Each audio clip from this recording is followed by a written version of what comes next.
Hello friends, आप सबका स्वागत है आपके अपने यूट्यूब चैनल फार्मा एमसीक्यू में। इस चैनल पर हम डिफरेंट एमसीक्यू सॉल्व करते हैं, वन लाइनर क्वेश्चन डिस्कस करते हैं और प्रीवियस ईयर के क्वेश्चन पेपर डिस्कस करते हैं। तो ये सब जो एमसीक्यूज़ होते हैं सभी फार्मा एग्जाम्स के लिए काफ़ी ज़्यादा इंपॉर्टेंट है। GPAT, NIPER, drug inspector, state pharmacist exams जो भी होते हैं सभी के लिए काफ़ी ज़्यादा इंपॉर्टेंट होते हैं ये।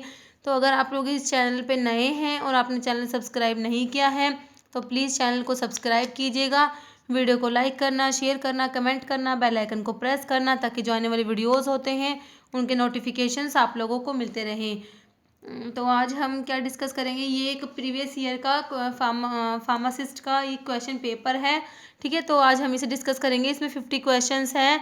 तो आप इसे एक मॉडल पेपर की तरीके से भी ले सकते हैं। तो इसमें से आप लोग देखना कि आपके 50 में से कितने क्वेश्चंस ठीक होते हैं।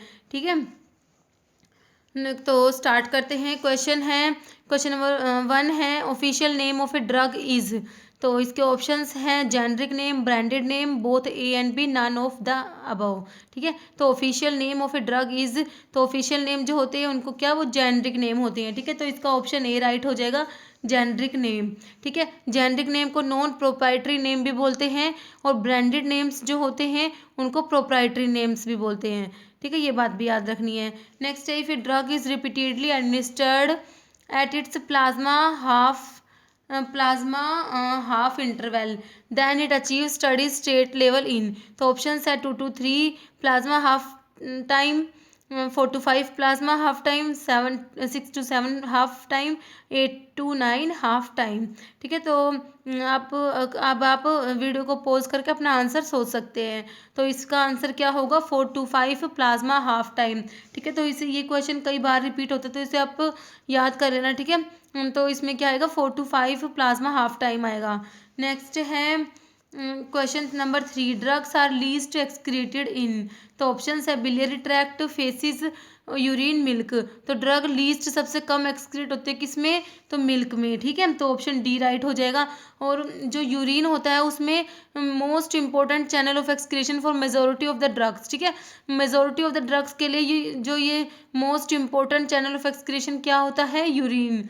नेक्स्ट है question number 4, gaseous and volatile drugs are primarily excreted by. तो ऑप्शन है saliva and sweat, lungs, urine, faeces. तो गैसेस और वोलेटाइल ड्रग्स जो होती है वो किस में एक्सक्रीट होती है, लंग्स से। ठीक है, ऑप्शन बी राइट हो जाएगा। और जो सलाइवा और स्वेट जो है, इससे कौन कौन सी ड्रग्स होता है जिनका एक्सक्रीशन होता है, मतलब जो इनमें सलाइवा और स्वेट में एक्सक्रीट होती है, वो एक तो रिफाम्पिन होती है। ठीक है, एक होती है लिथियम, पोटाशियम आयोडाइड। ये जो तीन हैं ये सलाइवा और स्वेट में एक्सक्रीट होते हैं, रिफाम्पिन, लिथियम और पोटाशियम आयोडाइड। तो इनके नाम भी याद रखने हैं। नेक्स्ट क्वेश्चन है, which drug is excreted in saliva, sweat and urine. ठीक है, तो अभी मैंने बताया था सलाइवा और स्वेट में एक तो रिफाम्पिन है ना। तो अभी ऑप्शन देखते हैं, पेनिसिलिन जी, डिजिटॉक्सिन, स्ट्रिप्टोमाइसिन और रिफाम्पिसिन। ठीक है, तो इसका क्या हो जाएगा, सलाइवा, स्वेट एंड यूरिन में कौन सी, रिफाम्पिसिन। तो इसका ऑप्शन डी जो है राइट हो जाएगा। ठीक है, रिफाम्पिसिन क्या होती है, ये एंटी ट्यूबरकुलर ड्रग होती है और first line anti tubercular drugs जो होती है उसमें आती है रिफाम्पिसिन। ठीक है, तो रिफाम्पिसिन के बारे में एक दो बात और देखते हैं। जो रिफाम्पिसिन होती है ये एंजाइम इंड्यूसर होती है। ओके, क्या होती है, एंजाइम इंड्यूसर होती है। और इसका अगर मैकेनिज्म देखें तो क्या करती है, ये किसको इनिबिट करती है, rifampicin inhibit DNA dependent RNA polymerase. ठीक है, तो ये क्वेश्चन कई बार आता है तो बहुत ज़्यादा इंपॉर्टेंट है इसका मैकेनिज्म कि किसको इनिबिट करती है, डीएनए डिपेंडेंट आरएनए पॉलीमरेज जो होता है उसको इनिबिट करती है रिफाम्पिसिन।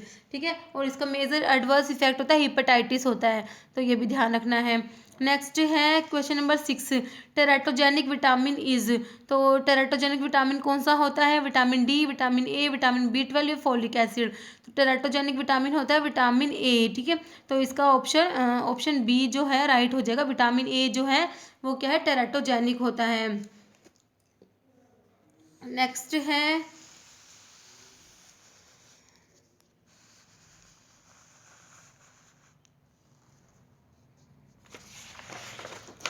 क्वेश्चन नंबर 7 है, phase second bio transformation process is.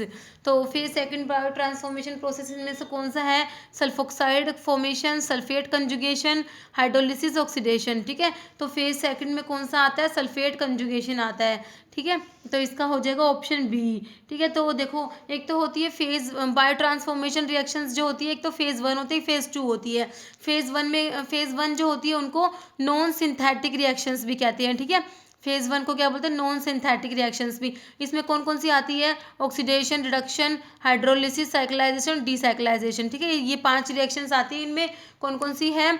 Oxidation, reduction, hydrolysis, cyclisation, decyclisation. और जो फेज टू रिएक्शंस होती है ना, फेज टू में कौन कौन सी आती है? फेज टू रिएक्शंस जो होती है इसमें आती है acetylation, methylation, sulphate conjugation, glycine conjugation, glutathione conjugation, और एक होती है ग्लूक्यूरोनाइड कॉन्जुगेशंस। ठीक है, इसमें कॉन्जुगेशन रिएक्शंस आती हैं। तो फेज टू जो रिएक्शंस होती है उनको हम सिंथेटिक रिएक्शंस भी बोलते हैं और कंजुगेशन रिएक्शन भी बोलते हैं, तो ये बात भी याद रखनी है। ठीक है, और इसमें से कौन सी होगी? सल्फेट कंजुगेशन होगी। फेज टू बायो ट्रांसफॉर्मेशन इसमें आ जाएगी सल्फेट कंजुगेशन।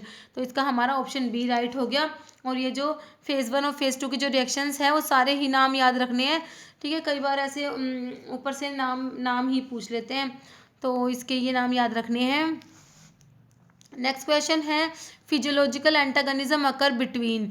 तो ये ऑप्शंस है adrenaline and histamine, acetylcholine and atropine, morphine and naloxone, alkaloid and tannins. ठीक है, तो फिजियोलॉजिकल एंटागोनिज्म का मतलब देखो पहले क्या होता है फिजियोलॉजिकल एंटागोनिज्म। तो फिजियोलॉजिकल एंटागोनिज्म में क्या होता है? Two drugs act on different receptor और by different mechanism but have opposite effect on the same physiological function. ठीक है, दो ड्रग है जिनका वो मतलब डिफरेंट रिसेप्टर पे एक्ट करती है, उनका मैकेनिज्म भी डिफरेंट होता है, बट जो उनका जो मतलब वो एक्शन परफॉर्म कर रही है ना, तो वो क्या है? इनका अपोजिट इफेक्ट जो इनका जो इफेक्ट आ रहा है वो क्या है? अपोजिट इफेक्ट होता है इनका। ठीक है, तो इसे बोलते हैं फिजियोलॉजिकल एंटागोनिज्म बोलते हैं। ठीक है, मतलब एक ही फिजियोलॉजिकल फंक्शन पे उनका इफेक्ट सेम होता है। जैसे इंसुलिन और ग्लूकागोन, इसका सिंपल एग्जांपल देखें तो इंसुलिन और ग्लूकागोन होता है। ठीक है, तो इंसुलिन तो क्या करता है? ग्लूकोज के लेवल को कम करता है ना, और ग्लूकागोन क्या करता है? ग्लूकोज के लेवल को बढ़ा देता है। ठीक है, तो फिर इसमें से हमारे ऑप्शंस में से फिजियोलॉजिकल एंटागोनिज्म का एग्जांपल कौन सा है? तो इसका आंसर है एड्रेनलिन और हिस्टामिन। ठीक है, तो इसका आंसर ए हो जाएगा। ऑप्शन ए जो है इसका राइट आंसर हो जाएगा। और इसका दूसरा एग्जाम्पल देखें तो इंसुलिन और ग्लूकागोन हो जाएगा। और इसमें से जो ये अल्कलॉइड और टैनिन्स है ये क्या है? ये इनकी केमिकल एंटागोनिज्म में आता है। ये जो अल्कलॉइड और टैनिन्स का होता है ये क्या? केमिकल एंटागोनिज्म होती है। तो इसमें क्या होता है?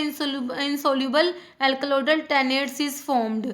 ठीक है, तो इसमें क्या होता है? अल्कलॉइड्स और टैनिन्स की जो केमिकल एंटागोनिज्म है इसमें क्या होता है? इनसोल्यूबल अल्कलॉइडल टैनेट्स बन जाते हैं। ठीक है, तो ये भी याद रखना है। तो नेक्स्ट क्वेश्चन है सिफेलोस्पोरिन का है। सिफेलोस्पोरिन से इफेक्टिव अगेंस्ट सुडोमोनाज एरुजिनोसा इज। ठीक है, कौन सा सिफेलोस्पोरिन होता है जो सुडोमोनाज के अगेंस्ट इफेक्टिव होता है? तो ये पूछा हुआ है। तो ऑप्शन है सिफोपिराजोन, सिफिक्सिम, सिफेलोथिन, सिफेक्लोर। ठीक है, तो इसमें से देखें तो सिफेलोथिन जो है ये फर्स्ट जनरेशन सिफेलोस्पोरिन में आता है। सिफेक्लोर भी अब सिफा करके, लेकिन मैंने बताया था आपको, मैंने जो सिफेलोस्पोरिन करवा रखा है उसमें बता रखा है कि सारे सिफा वाले फर्स्ट में आएंगे, लेकिन जो सिफेक्लोर है इसको हम एज ए एक्सेप्शन करके याद रख सकते हैं कि ये सेकंड जनरेशन में आता है। ठीक है, तो सिफेक्लोर सेकंड जनरेशन में आता है, सिफिक्सिम थर्ड जनरेशन सिफेलोस्पोरिन में आता है, और सिफोपिराजोन भी थर्ड जनरेशन सिफेलोस्पोरिन में आता है। ठीक है, तो कौन सा इसमें से सिफेलोस्पोरिन जो सुडोमोनास के अगेंस्ट इफेक्टिव होता है वो होता है सिफोपिराजोन। ठीक है, ऑप्शन ए जो है इसका राइट आंसर हो जाएगा सिफोपिराजोन। एक होता है सिफ्टाजिडिम। ठीक है, ये सिफ्टाजिडिम ये भी थर्ड जनरेशन सिफेलोस्पोरिन में आता है। तो सिफोपिराजोन और सिफ्टाजिडिम ये दोनों जो होते हैं इफेक्टिव अगेंस्ट सुडोमोनास एरोजिनोसा। ठीक है, तो इन दोनों के नाम याद रखने हैं, सिफोपिराजोन और सिफ्टाजिडिम, और दोनों ही क्या है? थर्ड जनरेशन सिफेलोस्पोरिन में आते हैं। नेक्स्ट है सिलास्टेटिन इज गिवन विद। तो इसके ऑप्शन है इमीपिनम, एमोक्सिसिलिन, मिरोपिनम, एस्ट्रियोनाम। ठीक है, तो जो सिलास्टेटिन देते हैं किसके साथ देते हैं? तो इसका ऑप्शन कौन सा? इमीपिनम राइट हो जाएगा, ऑप्शन ए राइट हो जाएगा। ठीक है, तो जो ये इमीपिनम है ये किस में आता है? कार्बापिनम्स जो होते हैं, जो हम बीटा लैक्टम एंटीबायोटिक्स पढ़ते हैं उसमें आती है पेनिसिलिन, सिफेलोस्पोरिन, एक होती है कार्बापिनम्स आती है। ठीक है, तो कार्बापिनम्स में आती है इमीपिनम, मीरोपिनम और फेरोपिनम आती है। ये तीनों किस में आती है? कार्बापिनम्स में आती है। ठीक है, तो एक जो इमीपिनम होती है इसका क्या होता है? इसका हाइड्रोलिसिस हो जाता है, रैपिड हाइड्रोलिसिस कौन कराता है? ये डिहाइड्रोपेप्टाइडेज 1 ये होता है एंजाइम, ये क्या कराता है? इमीपिनम की हाइड्रोलिसिस कराता है, इसलिए क्या करता है? इमीपिनम के साथ सिलास्टेटिन देते हैं। सिलास्टेटिन जो है क्या है? Reversible inhibitor of dehydropeptidase 1। ठीक है, इसका जो रिवर्सिबल इनिबिटर होता है सिलास्टेटिन। तो ये सब बातें याद रखनी है, इसीलिए जो सिलास्टेटिन को किसके साथ? इमीपिनम के साथ देते हैं। तो काफ़ी इंपॉर्टेंट क्वेश्चन है ये। नेक्स्ट है mechanism of action of heparin is. तो हिपैरिन का मैकेनिज्म पूछा है। ऑप्शंस है inhibit synthesis of clotting factor, inhibit vitamin K activation, increase anti thrombin 3 activity. Next है इनिबिट विटामिन की के इपोक्साइड रिडक्टेज। तो हिपैरिन का मैकेनिज्म कौन सा है? ऑप्शन 3 जो सी है इसका राइट हो जाएगा, इंक्रीज एंटी थ्रोम्बिन 3 एक्टिविटी। तो इसका क्या हो जाएगा? ऑप्शन सी राइट हो जाएगा। और इसमें जो ये ऑप्शन डी है इनिबिट विटामिन के इपोक्साइड रिडक्टेज, ये किसका मैकेनिज्म होता है? वॉरफेरिन का। ठीक है, वॉरफेरिन क्या होता है? कोमेरिन डेरिवेटिव होता है, 4 हाइड्रोक्सी कोमेरिन होता है ये वॉरफेरिन। और वॉरफेरिन क्या होता है? ओरल एंटीकोएगुलेंट होता है। ठीक है, हिपैरिन क्या होता है? पेरेंट्रल होता है, जो हिपैरिन होता है। ठीक है, म्यूकोपॉलीसेकेराइड होता है हिपैरिन, और ये क्या होता है? पेरेंट्रल एंटीकोएगुलेंट होता है। वॉरफेरिन क्या होता है? ओरल एंटीकोएगुलेंट्स में आता है। नेक्स्ट है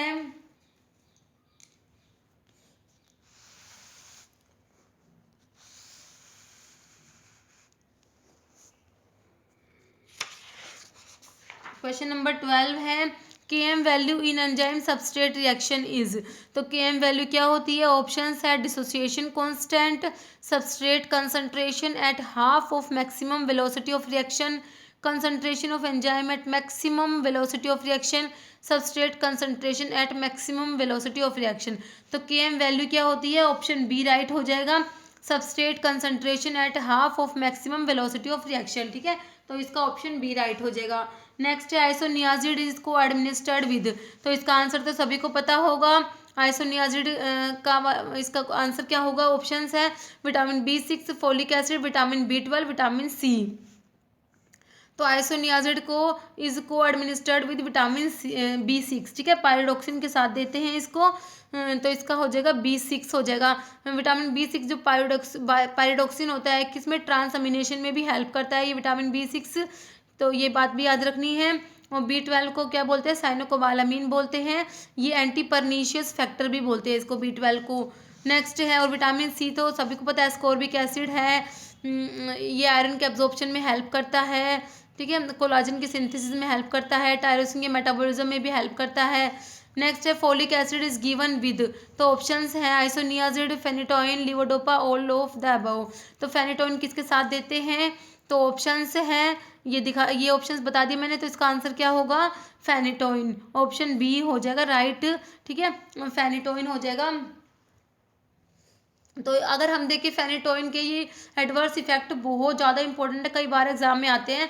ठीक है, फेनिटोइन के एडवर्स इफेक्ट कौन कौन से हैं? ठीक है, एक तो गम हाइपरट्रोफी होता है, हर्सुटिज्म होता है, और एक फेनिटोइन जो होता है ये डिक्रीज फोलेट एब्जॉर्प्शन। ठीक है, फोलेट के एब्जॉर्प्शन को डिक्रीज कर देता है और उसके एक्सक्रीशन को बढ़ा देता है, यानी इंक्रीज इट्स एक्सक्रीशन। तो इसकी वजह से क्या होता है? मेगालोब्लास्टिक एनीमिया हो जाता है इससे, फेनिटोइन से।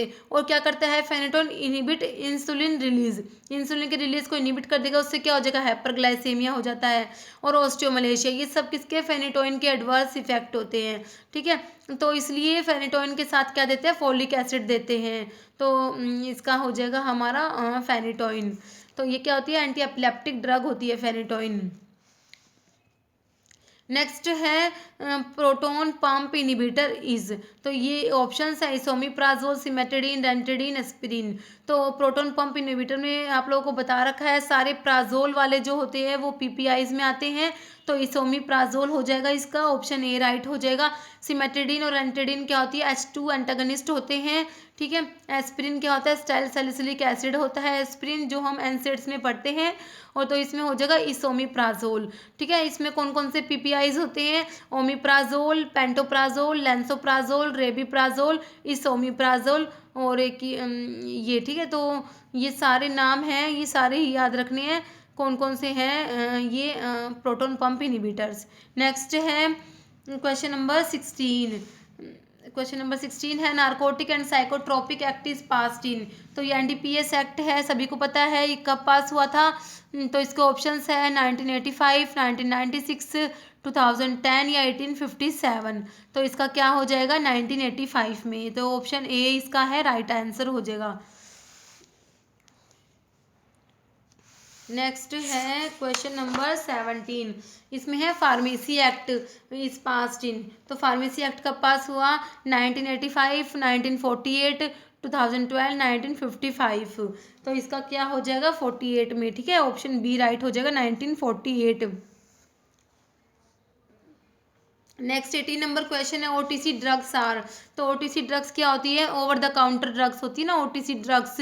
ये ऑप्शंस है they do not require prescription, sold against prescription of registration, medical practitioner, required to be used under medical supervision, all of the above. तो ओटीसी ड्रग्स क्या होती है, डू नॉट रिक्वायर प्रिस्क्रिप्शन, ठीक है, इनको प्रिस्क्रिप्शन की requirement नहीं होती। तो इसका ऑप्शन ए राइट हो जाएगा। नेक्स्ट क्वेश्चन है question number 19 which is not true for Ayurvedic preparation. तो आयुर्वेदिक प्रेपरेशन के लिए कौन सा ट्रू नहीं है। ऑप्शंस है there price control by drug and cosmetic act, dispense by non chemist, manufacturing licence issued by ayurvedic state licensing authority, all of the above. ठीक है, तो इसका क्या आंसर हो जाएगा विच इज़ नॉट ट्रू, कौन सा सही नहीं है। तो ये वाला ऑप्शन फर्स्ट राइट हो जाएगा इसका, there price control by drug and cosmetic act, ठीक है, ये गलत हो जाएगा, बाकी के सही है। डिस्पेंस बाय नॉन केमिस्ट और manufacturing licence issued by the ayurvedic state licensing authority. Next है काला आजार इज ट्रीटेड विद। तो काला आजार क्या होता है, लश्मानियासिस को बोलते हैं काला आजार। तो इसमें ड्रग ऑफ चॉइस क्या होती है, तो इसके ऑप्शन है sodium stibogluconate, acyclovir, atropine, none of these. ठीक है, तो काला आजार में जो लश्मानियासिस में ड्रग ऑफ चॉइस होती है सोडियम स्टिल्बोग्लूकोनेट, ठीक है, एसएसजी बोलते हैं इसको, ये होती है, ऑप्शन ए राइट हो जाएगा। ठीक है, तो ये सोडियम स्टिल्बोग्लूकोनेट है एसएसजी। ठीक है, तो ये क्या है, ये एंटीमोनियल होती है। ठीक है, ये जो लश्मानियासिस में जो ड्रग्स यूज करते हैं उसमें एक तो ये एंटीमोनियल आती है, एंटीमोनियल में आती है सोडियम स्टिल्बोग्लूकोनेट, ठीक है, और एक आती है डायामिडीन्स आती है, डायामिडीन्स में आती है पेंटामिडीन आती है।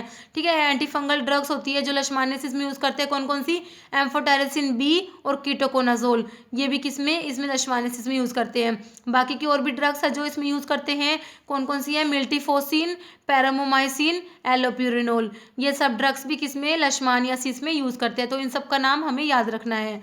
नेक्स्ट है, तो लश्मानियासिस का पॉजिटिव ऑर्गेनिज्म क्या होता है, लश्मानिया डोनोवेनी होता है। ओके, नेक्स्ट क्वेश्चन है acute asthma is not treated with.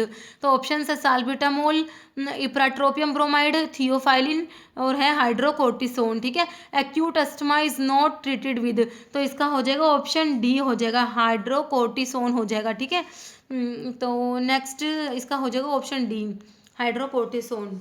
बाकी ये सब होती है एक्यूट अस्थमा के लिए होती हैं, जो साल्बिटामोल है, इप्राटोपियम ब्रोमाइड और टाइटोपियम ब्रोमाइड, ये एंटीकोलिनर्जिक्स होते हैं जो अस्थमा में यूज़ होते हैं, और थियोफाइलिन ये सब होते हैं एक्यूट अस्थमा में यूज़ कर सकते हैं।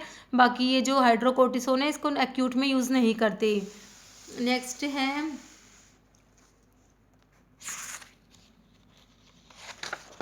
22 नंबर क्वेश्चन है कोकेन ऑब्टेन्ड फ्रॉम इरिथ्रोजाइलन कोका। ठीक है, इरिथ्रोजाइलन कोका जो है उससे क्या कोकेन ऑब्टेन होता है, एक्ट बाय, कैसे एक्ट करता है ये, ऑप्शंस हैं block nerve transmission, decrease uptake of dopamine norepinephrine, both A and B, none of the above. ठीक है, तो इसका आंसर क्या होगा, इसका हो जाएगा सी, बोथ ए एंड बी। ठीक है, तो ये ब्लॉक नर्व ट्रांसमिशन और decrease uptake of dopamine and norepinephrine, तो इसका ऑप्शन सी राइट हो जाएगा। नेक्स्ट है ट्रेमर्स आर कोज्ड बाय। तो ऑप्शन है स्ट्रैक्निन, फेनिटोइन, डायजिपाम, बार्बिचुरेट्स। तो ट्रेमर्स आर कोज्ड बाय स्ट्रैक्निन, तो ऑप्शन ए राइट हो जाएगा। ये स्ट्रैक्निन क्या होता है, कन्वल्सेंट होता है। नेक्स्ट है question number 24 sodium bicarbonate infusion is given in poisoning. तो इसके ऑप्शन है aspirin, morphine, diazepam, all of these. ठीक है, तो इसका हो जाएगा एस्प्रिन की पॉइजनिंग में देते हैं, इसका ऑप्शन ए राइट हो जाएगा, एस्प्रिन। नेक्स्ट है drug not given in head injury, तो हेड इंजरी में कौन सी ड्रग नहीं देते, रोफिकॉक्सी, मॉर्फिन, नैनसेट्स, ऑल ऑफ दीज, ठीक है। तो ये याद रखना है, मॉर्फिन होगा इसका, ठीक है। मॉर्फिन जो है इसको हेड इंजरी में नहीं देते, तो इसका क्या हो जाएगा, मॉर्फिन, ऑप्शन बी राइट हो जाएगा। रोफिकॉक्सिब क्या होता है, सेलेक्टिव कोक्स 2 इनिबिटर होता है। कोक्सिब वाले जो क्या होते हैं वो सारे क्या होते हैं, सेलेक्टिव कोक्स 2 इनिबिटर्स होते हैं। इथेम्ब्यूटोल कोज, तो इथेम्ब्यूटोल जो है ये जो ट्यूबरकुलोसिस में देते हैं, first line anti tubercular drugs में आती है ना इथेम्ब्यूटोल। तो इसमें क्या है options, red blindness, green blindness, yellow blindness, all of the given, ठीक है। तो इथेम्ब्यूटोल कोज इसका तीनों ही राइट हो जाएंगे, मतलब ऑप्शन डी हो जाएगा, all of these, red green and yellow blindness हो जाती है इससे, इथेम्ब्यूटोल से। तो इसका ऑप्शन डी राइट हो जाएगा। क्वेश्चन नंबर 27 है, which of the given drug is a dye, कौन सी ड्रग है जो एक डाई होती है, तो इसके ऑप्शन है क्लोफाजिमिन, डेप्सोन, एम्पिसिलिन, अमोक्सिसिलिन, ठीक है। तो इसमें क्या होगा, क्लोफाजिमिन, ठीक है। क्लोफाजिमिन जो ये होती है किसको लेप्रोसी में देते हैं, क्लोफाजिमिन जो है किसमें, लेप्रोसी में देते हैं, ठीक है। तो क्या होता है, फिनाजीन डेरिवेटिव होता है क्लोफाजिमिन, लेप्रोसी में डेप्सोन भी देते हैं, क्लोफाजिमिन भी देते हैं, ठीक है। तो क्लोफाजिमिन क्या है, एक डाई है ये, ठीक है। और एक इसका मेजर डिसएडवांटेज है याद रखने का, कौन सा, reddish black discoloration of skin, तो इसकी वजह से क्या होता है, reddish black discoloration of skin होता है, तो ये बात भी याद रखनी है। तो डेप्सोन क्या होता है, डेप्सोन ड्रग ऑफ चॉइस होती है लेप्रोसी में, ठीक है। ये diamino diphenyl sulfone sulfone होता है डेप्सोन, मैंने आप लोगों को इसका स्ट्रक्चर भी बताया था, ठीक है। 4 diamino diphenyl sulfone होता है, जो अमीनो ग्रुप होता है वो 4 पोजीशन पे होता है, ठीक है। 4 diamino diphenyl sulfone होता है डेप्सोन। एम्पिसिलिन अमोक्सिसिलिन क्या होती है, बीटा लैक्टम एंटीबायोटिक्स में जो पेनिसिलिन पढ़ते हैं, ठीक है। तो अमीनो पेनिसिलिन जो होती है ना, जो एक्सटेंडेड स्पेक्ट्रम पेनिसिलिन पढ़ते हैं उसमें अमीनो पेनिसिलिन आती है, तो अमीनो पेनिसिलिन में आती है एम्पिसिलिन, बिकैम्पिसिलिन, अमोक्सिसिलिन, ये सब उसमें आती है। नेक्स्ट है question number 28, schedule H drugs are, तो शेड्यूल एच ड्रग्स कौन सी है, इसमें शेड्यूल एच ड्रग्स में जो आती है, शेड्यूल एच में कौन सी प्रिस्क्रिप्शन ड्रग्स आती है ना, तो इसके ऑप्शन है diclofenac, oxytocin, insulin, BCG vaccine, तो क्या होगा, शेड्यूल एच ड्रग्स कौन सी होगी, डिक्लोफिनेक होगी, है ना। तो इसका ऑप्शन ए राइट हो जाएगा। ऑक्सीटोसिन, इंसुलिन, ये सब क्या होता है, शेड्यूल जी ड्रग्स होती है ना। जी में कौन सी आती है, जो मेडिकल सुपरविजन में ड्रग्स लेनी होती है, drugs are to be taken in medical supervision, तो उसमें आते हैं हॉर्मोन्स आते हैं मेनली, जैसे ऑक्सीटोसिन है, इंसुलिन्स है, ये सब आते हैं शेड्यूल जी में। तो नेक्स्ट क्वेश्चन वही है हमारा, शेड्यूल जी ड्रग्स आर, तो इसमें से कौन सी है, एंटासिड, आइब्यूप्रोफन, ऑक्सीटोसिन, आयरन सप्लीमेंट्स, तो शेड्यूल जी कौन सा है, ये ऑक्सीटोसिन आ जाएगा इसमें, ऑप्शन सी राइट हो जाएगा। नेक्स्ट है शेड्यूल C1 ड्रग इज, तो morphine, aspirin, DPT vaccine, digitoxin, ठीक है। तो शेड्यूल C1 में कौन सा आ जाएगा, डिजिटॉक्सिन आ जाएगा, इसका हो जाएगा ऑप्शन डी, ठीक है। एक वीडियो अभी नेक्स्ट अभी आगे वीडियो बना दूंगी, ठीक है, उसमें शेड्यूल जी में कौन सी ड्रग है, C1 में कौन सी है, सी में कौन सी है, उसका एक अलग से सेपरेट वीडियो बनाएंगे। नेक्स्ट है salbutamol, do all of the given side effect except, ठीक है। साल्बिटामोल के साइड इफेक्ट पे क्वेश्चन बहुत आता है, कई पेपरों में आ लिया, ठीक है। कभी पूछते हैं most common side effect of salbutamol, तो साल्बिटामोल का साइड इफेक्ट काफ़ी ज़्यादा इंपॉर्टेंट है, तो इसके ऑप्शन है hypotension, palpitation, muscle tremor, restlessness, तो एक्सेप्ट कौन सा नहीं है, मतलब हाइपोटेंशन नहीं है, बाकी के इसमें पाल्पिटेशन होता है, नर्वसनेस होता है, रेस्टलेसनेस होता है, मसल ट्रेमर्स है, एंकल एडिमा है, ये सब किसी साल्बिटामोल के किसमें साइड इफेक्ट्स में आते हैं। और एक बार क्या था, most common dose related side effect of salbutamol, तो उसमें क्या था, मसल ट्रेमर्स था उसका आंसर, ठीक है। अगर पूछ ले मोस्ट कॉमन कौन सा है, तो ये मसल ट्रेमर्स आएगा। और वैसे रेस्टलेसनेस होता है, ये पाल्पिटेशन, नर्वसनेस, ये सब किसके हैं, ये साल्बिटामोल के ही साइड इफेक्ट है। नेक्स्ट है question number 32, among the given which is considered as the best indicator of water pollution, तो बैसिलस, क्लोस्ट्रीडियम, इकोलाई, सोडोमोनाज, तो इसका क्या हो जाएगा, इकोलाई हो जाएगा, ऑप्शन सी जो है राइट आंसर हो जाएगा। नेक्स्ट है 33 नंबर क्वेश्चन है, DNA gyrase is inhibited by, तो ऑप्शन है tetracycline, nalidixic acid, cephalosporin, erythromycin, तो इसका आंसर क्या होगा, डीएनए का आरएस को इनहिबिट करता है कौन, nalidixic acid, option B right हो जाएगा। नेक्स्ट है Sabouraud's medium is used to selectively isolate coliform bacteria, yeast, acid fast organism, gram positive bacteria. तो इसका क्या होगा, यीस्ट के लिए होता है, ये ऑप्शन बी राइट हो जाएगा। Next peptic ulcer is caused by, तो Salmonella typhi, Giardia lamblia, Helicobacter pylori, Shigella sonnei. तो सभी को पता है peptic ulcer caused by Helicobacter pylori, ठीक है, ऑप्शन सी राइट हो जाएगा। ये जियार्डिया लंबलिया जो है ये जियार्डियासिस का पॉजिटिव ऑर्गेनिज्म होता है, जियार्डिया लंबलिया। और जियार्डियासिस में कौन कौन सी ड्रग्स देते हैं वो भी हमें याद रखनी है, कौन कौन सी है, मेट्रोनिडाजोल होता है एक, नीटाजोक्सानाइड है, क्वीन आइडोक्लोर और फ्यूराजोलिडोन, ये सब ड्रग्स है जियार्डियासिस में देते हैं। और एक मैपाक्रिन होती है, सेकंड लाइन ड्रग्स में आती है, ठीक है, मैपाक्रिन। नेक्स्ट क्वेश्चन है major protein responsible for storage of iron, ferritin, transferrin, ferredoxin, haemosiderin. तो मेजर प्रोटीन जो responsible for storage of iron, major protein कौन सी है, फेरेटिन होती है, ठीक है। ट्रांसफेरिन क्या होती है, ट्रांसफर के लिए होती है ट्रांसफेरिन प्रोटीन। नेक्स्ट जो आयरन जो ट्रांसपोर्ट होता है ना वो ट्रांसफेरिन की फॉर्म में होता है, ट्रांसपोर्ट ऑफ आयरन। नेक्स्ट है question number 37, a patient suffering from pneumonia and tuberculosis was found to have very low CD4 plus T cells. Probability the causative organism belongs to. तो इसका क्या होगा, options है Klebsiella family, Mycobacterium family, retrovirus या streptococcus. तो इसका क्या हो जाएगा, ऑप्शन कौन सा राइट होगा, रिट्रोवायरस होगा, ठीक है, ऑप्शन सी जो है इसका राइट होगा।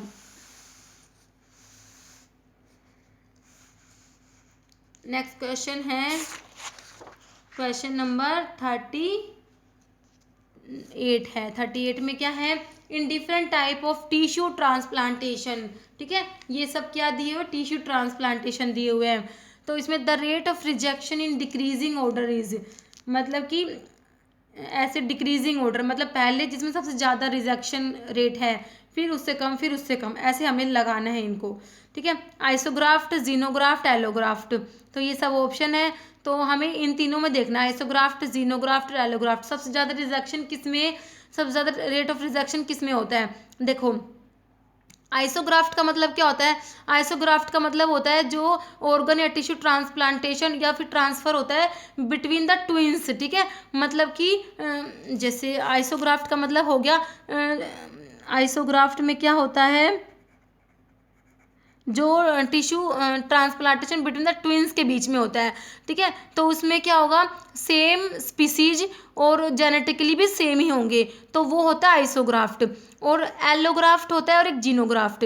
एलोग्राफ्ट में क्या होगा, एलोग्राफ्ट में जो टिश्यू ट्रांसप्लांटेशन या फिर टिश्यू ट्रांसफ़र जो भी होता है वो किस में होता है, स्पीसीज तो सेम होती है but they are not genetically identical, genetically identical नहीं होते, बट लेकिन स्पीसीज सेम ही होगी। जैसे ह्यूमन से ह्यूमन में ही ऑर्गन का ट्रांसप्लांटेशन हुआ, ठीक है, तो इनकी स्पीसीज तो सेम ही हुई बट वो जेनेटिकली आइडेंटिकल नहीं है। और जो जीनोग्राफ्ट में क्या होता है, जीनोग्राफ्ट में मतलब कि स्पीसीज भी डिफरेंट होगी और ये जेनेटिकली भी डिफरेंट होंगे, जैसे एनिमल्स से ह्यूमन में ऑर्गन ट्रांसप्लांटेशन। अब आप लोग बताइए सबसे ज़्यादा रेट ऑफ रिजेक्शन किस में होगा, जीनोग्राफ्ट में होगा, ठीक है, क्योंकि इसमें क्या है, इसमें स्पीसीज भी डिफरेंट है और वो जेनेटिकली भी डिफरेंट है। तो इसमें सबसे ज़्यादा, सबसे पहले क्या आएगा, जीनोग्राफ्ट आएगा, उसके बाद आएगा एलोग्राफ्ट, उसके बाद आइसोग्राफ्ट। तो ऐसा किस में दिया हुआ है, ये ऑप्शन डी राइट हो जाएगा, ठीक है। तो अब आपको समझ आ गया होगा, तो रेट ऑफ रिजेक्शन जो है सबसे ज़्यादा किस में होगा, जीनोग्राफ्ट में, क्योंकि जीनोग्राफ्ट में जो ट्रांसप्लांटेशन हो रहा है वो किसके बीच में हो रहा है, वो जैसे एनिमल से ह्यूमन में हुआ, तो इसमें क्या हो गया, स्पीसीज भी डिफरेंट हो गई और क्या है वो जेनेटिकली भी डिफरेंट है। और एलोग्राफ्ट में क्या होता है, स्पीसीज सेम होती है बट जेनेटिकली डिफरेंट होते हैं। और आइसोग्राफ्ट में क्या होता है, सेम स्पीसीज होती है और जेनेटिकली भी सेम होते हैं, जैसे कि आइडेंटिकल ट्विंस में होता है, ठीक है। और एक होता है ऑटोग्राफ्ट भी होता है, उसमें क्या होता है, जैसे जो बर्निंग में नहीं होता, बर्निंग में होता है कि वो स्किन का वो ट्रांसप्लांटेशन करते हैं, ठीक है, तो वो होता है, वो किस में आता है, वो ऑटोग्राफ्टिंग में आता है वो। तो ये फोर टाइप के होते हैं, ये ग्राफ्टिंग होती है। तो इसका हो जाएगा ऑप्शन डी राइट हो जाएगा। नेक्स्ट 39 में क्या है, which of the following is folate analogue. तो ऑप्शन है एनिसिरिन, कार्नोसिन, एजासिरिन, मिथोट्रिक्सेट।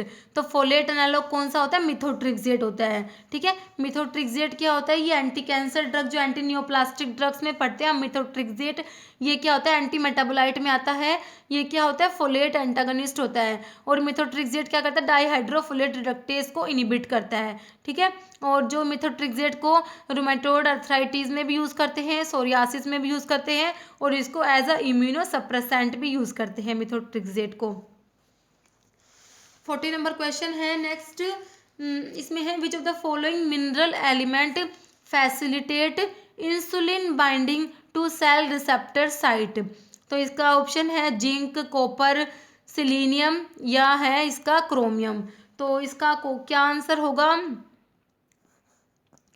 तो इसका आंसर होगा क्रोमियम। ठीक है, जिंक मत कर देना, क्रोमियम होगा इसका आंसर। ठीक है, क्या होगा, क्रोमियम जो होती है ये क्या करती है, facilitate insulin binding to cell receptor site, chromium होगा इसका आंसर। नेक्स्ट है कोन ऑफ रेटिना। ठीक है, रेटिना में रोड सेल्स होती है, कोन सेल्स होती है। तो इसमें क्या ऑप्शंस है, cones of retina are much more numerous than rods, are responsible for colour vision, responsible for dim vision, all of the above. ठीक है, तो ये न्यूमरस मतलब are much more numerous than rod, ये भी नहीं होगा। तो कौन सा होती है, कलर विजन के लिए रिस्पॉन्सिबल होती है। तो ऑप्शन बी राइट हो जाएगा, रिस्पॉन्सिबल फॉर कलर विजन। ठीक है, और जो रोड होती है ना, रोड्स जो होती है, एक कौन सा होती है, एक रोड्स होती है। रोड्स होती है वो नाइट विजन के लिए होती है। ठीक है, रिस्पॉन्सिबल फॉर होते हैं डिम विजन के लिए होते हैं रोड्स जो होती है। नेक्स्ट क्वेश्चन 42 है, which of the following is excitatory neurotransmitter. तो एक्साइटेटरी न्यूरोट्रांसमीटर कौन सा है, ग्लूटामेट, ग्लाइसिन, गाबा, टोरिन। तो ग्लूटामेट जो होता है, ग्लूटामेट और एस्पार्टेट जो होती है एक्साइटेटरी न्यूरोट्रांसमीटर्स होते हैं। गाबा ग्लाइसिन ये क्या है, गाबा ग्लाइसिन क्या होते हैं, इनहिबिटरी होते हैं। ठीक है, गाबा ग्लाइसिन क्या है, इनहिबिटरी न्यूरोट्रांसमीटर्स होते हैं। नेक्स्ट है सिस्मोइड बोन इज। तो इसका सभी को पता होगा, सिस्मोइड बोन कौन सा है, इसमें से रिब्स है, स्कैपुला, स्टर्नम या पटेला। ठीक है, तो पटेला को नी कैप भी बोलते हैं। ठीक है, पटेला को नी कैप भी बोलते हैं। ये क्या होती है, सिस्मोइड बोन होती है। तो इसका ऑप्शन डी राइट हो जाएगा। नेक्स्ट है 44 नंबर क्वेश्चन है। 44 में क्या है, preferred substrate for hexokinase. Glucose, fructose, glucose and fructose are equally preferred, none. तो ये जो हेक्सोकाइनेज है, जो ग्लाइकोलिसिस पढ़ते हैं उसका फर्स्ट स्टेप जो होता है, ग्लूकोज से बनता है ग्लूकोज 6 फॉस्फेट। ठीक है, एटीपी लगता है इसमें एक, और हेक्सोकाइनेज की प्रेजेंस में होता है। ठीक है, हेक्सोकाइनेज एंजाइम होता है, ग्लूकोज से ग्लूकोज 6 फॉस्फेट बनता है। ग्लाइकोलिसिस का है ये फर्स्ट स्टेप। तो इसमें जो हेक्सोकाइनेज होता है इसका प्रेफर्ड सबस्ट्रेट होता है ग्लूकोज होता है। तो इसका ऑप्शन ए राइट होगा। नेक्स्ट है, which of the following statement is true when a cell kept in hypertonic solution. तो इसका ऑप्शन है, size of cell remain same, size of cell increase, no movement of water take place, water moves out of the cell. ठीक है, hypertonic solution में जब रखेंगे sales को तो क्या होगा, तो जो वाटर है वो हाइपरटोनिक की तरफ मूव कर जाएगा, मतलब water moves out of the cell.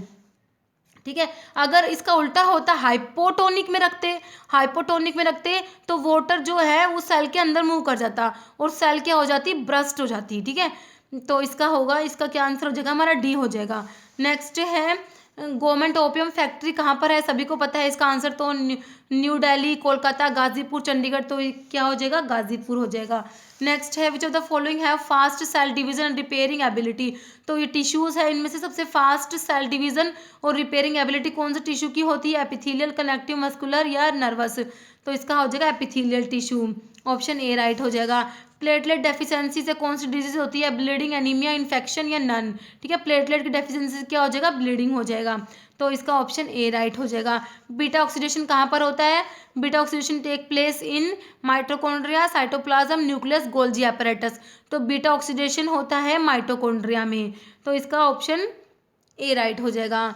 Next है, high content of triglyceride are present in.